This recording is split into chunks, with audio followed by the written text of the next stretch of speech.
La plupart du temps, et dans 99 des cas sur 100, le cancer de la peau est clairement visible à l'extérieur du corps, notamment sur la peau, bien que se rendre compte qu'un grain de beauté bizarre, une éruption cutanée, une tache ou une lésion est maligne, n'est pas toujours facile.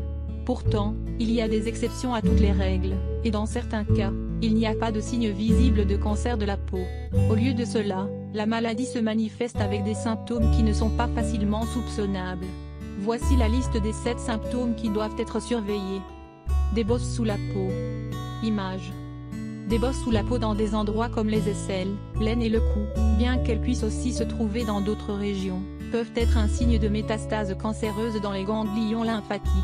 Selon Jeremy Davis, un instructeur clinique et chirurgien à UCLA Health, il y a des situations où le système immunitaire s'occupe du grain de beauté primaire ou de la lésion cutanée même si le cancer lui-même a métastasé. Donc, le cancer a commencé sur la peau, mais la personne atteinte ne l'a pas remarqué. Si vous remarquez une telle masse, vous devriez prendre rendez-vous avec votre médecin. Douleur abdominale. Image. Le mélanome, un type de cancer de la peau, peut également métastaser au foie. Le symptôme de la métastase est la douleur dans le cadran supérieur droit de l'abdomen. Mais beaucoup d'autres conditions médicales provoquent des douleurs dans cette zone, comme par exemple les calculs biliaires. Mais même si la douleur ne cause pas beaucoup de problèmes, il est recommandé de consulter un médecin. Difficulté à respirer. Des métastases de mélanome peuvent également être trouvées dans les poumons. Elles se manifestent habituellement par un essoufflement et une toux constante. Si vous avez ces symptômes, les risques qu'ils soient des signes de cancer sont très faibles. Les symptômes indiquent généralement une pathologie différente, par exemple, l'asthme ou la bronchite, mais ils justifient toujours un examen médical. Douleur articulaire. Image. En plus de toutes les zones mentionnées ci-dessus, vos os peuvent également être affectés par des métastases de mélanome. Les symptômes sont similaires à ceux de l'arthrite.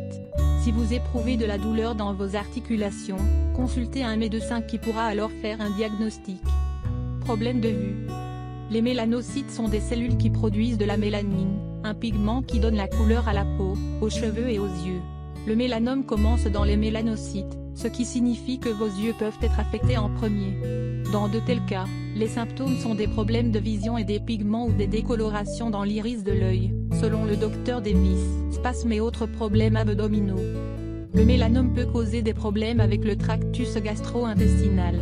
Selon Dr Davis, la diarrhée, la constipation, les crampes ou de la douleur peuvent aussi être des symptômes du cancer de la peau. Maux de tête. Image. Bien que ce soit rare, le mélanome peut commencer dans le cerveau. Les symptômes comprennent des maux de tête, des convulsions ou des problèmes cognitifs. Ces symptômes peuvent être un signe de mélanome cérébral primaire ou de métastase du mélanome. Quelles sont les causes du cancer de la peau?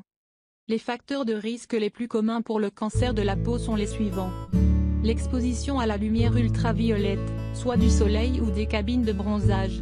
Les personnes à la peau claire, aux yeux noisettes ou bleus, et les personnes aux cheveux blonds ou roux sont particulièrement vulnérables.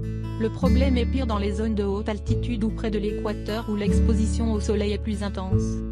Un système immunitaire déficient contre des maladies sous-jacentes telles que le sida ou le cancer, ou certains médicaments. Exposition à des rayonnements ionisants ou à des produits chimiques connus pour prédisposer au cancer, tels que l'arsenic. Certains types d'infections à virus sexuellement acquises. Les personnes ayant des antécédents de cancer de la peau ont 20% de risque de développer un deuxième cancer de la peau au cours des 2 prochaines années. La vigilance est donc de mise. Les personnes âgées sont plus vulnérables au cancer de la peau.